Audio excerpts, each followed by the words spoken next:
Bonsoir. Première question pour le Centre franco-iranien.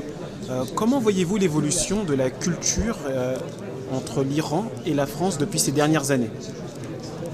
Écoutez, je pense qu'il y a eu une période difficile au moment où il y avait les sanctions internationales, mais je pense qu'il y a une tradition, il y a une histoire, il y a un respect mutuel, parce qu'au fond, ce sont deux grandes civilisations, deux grandes cultures qui doivent se parler. Et la grande tradition française, il faut peut-être remettre à l'ordre du jour, c'est que notre politique étrangère et notre politique culturelle doivent aller dans un même sens. Notre pays et sa tradition vis-à-vis des grandes civilisations, des grandes cultures du monde, c'est nous ne sommes pas alignés. Nous souhaitons, et nous sommes fiers de notre histoire, nous saluons la fierté d'autres pays, d'autres cultures.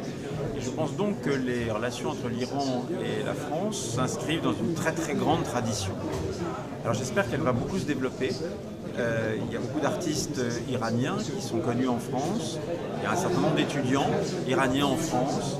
Il faut qu'on développe de manière équilibrée et symétrique les choses. Il faut qu'il y ait beaucoup plus d'étudiants iraniens en France et beaucoup plus d'étudiants français en Iran. Parce que ce sont nos futurs ambassadeurs. C'est eux, si vous voulez, qui feront vivre l'avenir des relations, qui découvriront que les pays ne sont pas ce qu'on leur a dit. Ils vont le découvrir par eux-mêmes. Il y a une jeunesse iranienne qui est une jeunesse très vivante. Il y a des cafés à Téhéran très vivants. Et les cafés de Paris n'ont rien à envier. Et voilà, donc il y a ces espèces d'échanges qu'il faut multiplier.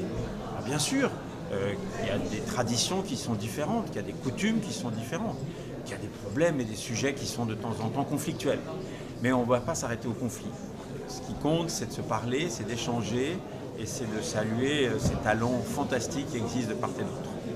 Alors ainsi, pensez-vous que des associations telles que le Centre franco-iranien peuvent aider au rapprochement de l'Iran et de la France? Bien sûr, parce qu'il faut multiplier les initiatives et puis chaque fois qu'on vous dit non, il faut dire pourquoi. Voilà, donc à ce moment-là, ça fait bouger les choses. Voilà, je pense que le plus important, c'est qu'un certain nombre de portes s'ouvrent, que des initiatives soient prises, et très concrètes et à tous les niveaux.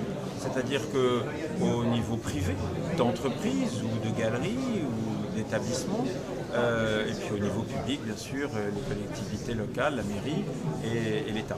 Il y a des tas de choses qui se passent, il faut qu'elles se développent encore davantage. C'est un enjeu aussi très important parce que pour un pays comme la France, il faut qu'on ait une place à part en Iran. Et cette place, elle est liée à la culture et à nos traditions. Voilà, donc le monde américain, le monde anglo-saxon est certainement peut-être moins populaire, même s'ils sont très puissants et très présents là-bas. Donc jouons aussi nos cartes.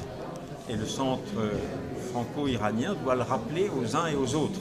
C'est-à-dire ne restez pas en chien de faïence, prenez des initiatives. Ces rapports franco-iraniens, c'est notre grande tradition.